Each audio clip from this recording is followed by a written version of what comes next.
आपने तो ये सर को सुना ही होगा, ये वही सर है जिनकी इतनी पारखी नजर है कि अगर आप बैठ रहे हो तो ये देख पाते हैं कि आप कैजुअली बैठ रहे हो या फॉर्मली बैठ रहे हो। सर ने यूजीसी रूल्स पे वीडियो बनाया।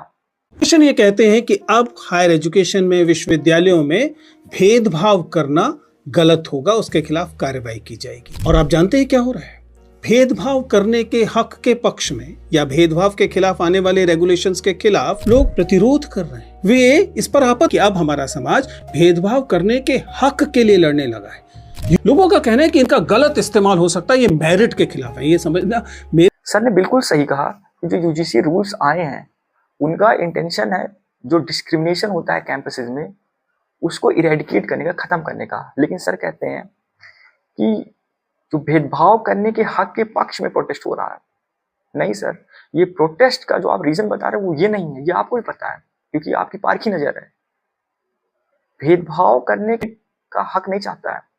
जो प्रोटेस्ट हो रहा है वो इस बेसिस पे हो रहा है कि आपका जो ऑब्जेक्ट है इरेडिकेट करना डिस्क्रिमिनेशन को, तो आप जो कास्ट बेस्ड डिस्क्रिमिनेशन को इरेडिकेट कर रहे हो उसको आपने जो डिफाइन किया है 3C में कि कास्ट बेस्ड डिस्क्रिमिनेशन का मतलब होगा ऐसा डिस्क्रिमिनेशन जो सिर्फ कास्ट या ट्राइब के बेस पे है और ऐसे मेंबर्स के अगेंस्ट में है जो शेड्यूल्ड कास्ट से बिलोंग करते हैं, शेड्यूल्ड ट्राइब से बिलोंग करते हैं या ओबीसी से बिलोंग करते हैं। प्रोटेस्ट इसको लेकर के है कि SC ST ऑलरेडी प्रोटेक्टेड थे, जो सबसे वल्नरेबल थे, उनके लिए कब से प्रोटेक्शन चल रहा था। आपने ओबीसी डाल दिया। ओबीसी को क्यों डाल दिया? क्योंकि आप चाहते थे कि जो कैंपस पे कास्ट बेस्ड डिस्क्रिमिनेशन पूरी तरह खत्म हो सके। अरे अगर पूरी तरह खत्म करना था तो जनरल को क्यों एक्सक्लूड कर दिए? आप जो रूल्स बना रहे हो, जो रूल बनाने वाले हो, आप लोग तो सबसे बड़े कास्टिस्ट हो। जो नेता लोग से आप डायरेक्शन लेके बना रहे हो वो लोग तो सबसे बड़े कास्टिस्ट हैं और उनको अच्छे से पता है कि कास्ट कैसे वर्क करता है। जनरल कैटेगरी को जो बाहर किए हो, तो जो सो कॉल्ड अपर ब्राह्मण्स हैं, वहां पे सो कॉल्ड लोअर ब्राह्मण्स भी एग्जिस्ट कर रहे हैं। ब्राह्मण क्षत्रिय के बीच में भी डिस्क्रिमिनेशन है, तो उनको बाहर करने की जगह आप इस जो सेक्शन 2C है, जो लोग प्रोटेस्ट कर रहे हैं वो कह रहे हैं कि आप ये प्रोविजन लाओ कि अगर डिस्क्रिमिनेशन हो रहा है और वो कास्ट के बेस पे हो रहा है तो किसी के भी साथ में हो रहा हो एक्शन लिया जाएगा। ये तो अच्छी चीज है ना।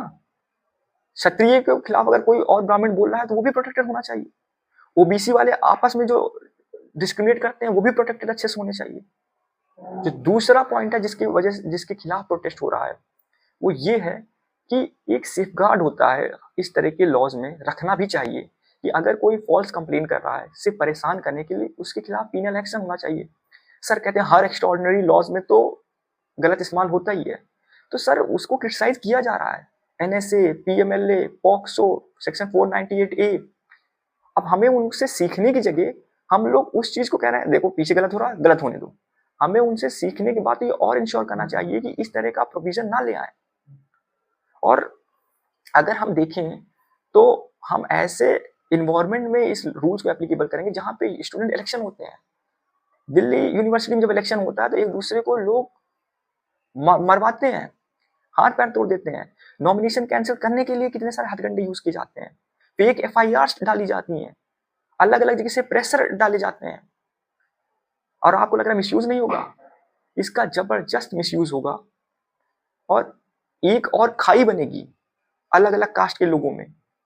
तो जो लोग प्रोटेस्ट कर रहे हैं वो चाहते हैं कि एक सेफ्टी मैकेनिज्म होना चाहिए कि अगर कोई फॉल्स कंप्लेंट डाल रहा है तो एक डिटरेंट की तरह वो एक्ट करे कि जिससे लोग ना डालें। और इस तरह के रूल्स ऑलरेडी हैं।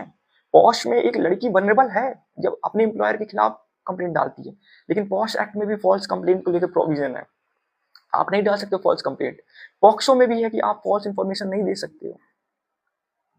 तो ये जो प्रोटेस्ट हैं वो इन दो इंपॉर्टेंट मुद्दों पे हैं कि डिस्क्रिमिनेशन का जो आपने प्रोविजन डाला है वो और एक्सपैंड कीजिए और एक सेफगार्ड मैकेनिज्म डालिए। इसका कोई लेना देना नहीं है कि सिर्फ एक कास्ट का ये लड़ाई है, नहीं, ये लड़ाई है कि फेयर एक सिस्टम बने, एक फेयर रूल बने। और सर ने लास्ट में बोला ये देश संविधान से चलना चाहिए, संविधान से चलना चाहिए। और आपकी बात को लिटरली लेते हुए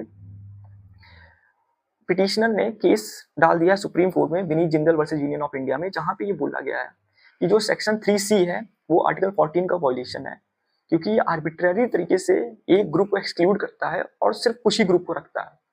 अब क्या डिसीजन होगा वो बात अलग है, बट प्राइमा फेसी यही लग रहा है कि जो आर्टिकल 14 का रीजनेबल क्लासिफिकेशन का टेस्ट होता है, इंटेलिजिबल डिफरेंशिया और रैशनल नेक्सस, ये दो चीजें, वो उसमें फेल हो रहा है, क्योंकि रैशनल नेक्सस जो है लेजिटिमेट ऑब्जेक्ट का, कि हम ये दो ग्रुप में बांट रहे हैं, SC ST OBC versus general, ये हम इसलिए बांट रहे हैं जिससे कास्ट बेस्ड डिस्क्रिमिनेशन खत्म हो सके। लेकिन अगर आप देखेंगे तो कास्ट बेस्ड डिस्क्रिमिनेशन तो खत्म नहीं हो रहा, क्योंकि एक ग्रुप तो अभी भी वल्नरेबल है, उसको भी डालना होगा, तब जाके आपका सेटिस्फाई होगा। तो ये अनकॉन्स्टिट्यूशनल प्राइमा फेसी है, और ये कोई कास्ट, किसी पर्टिकुलर कास्ट की लड़ाई नहीं है, ये लड़ाई है फेयरनेस की, ये लड़ाई है जस्टिस की, ये लड़ाई है कि ये जो कास्ट को लेके आप वोट बैंक की राजनीति कर रहे हो वो खत्म कर सको।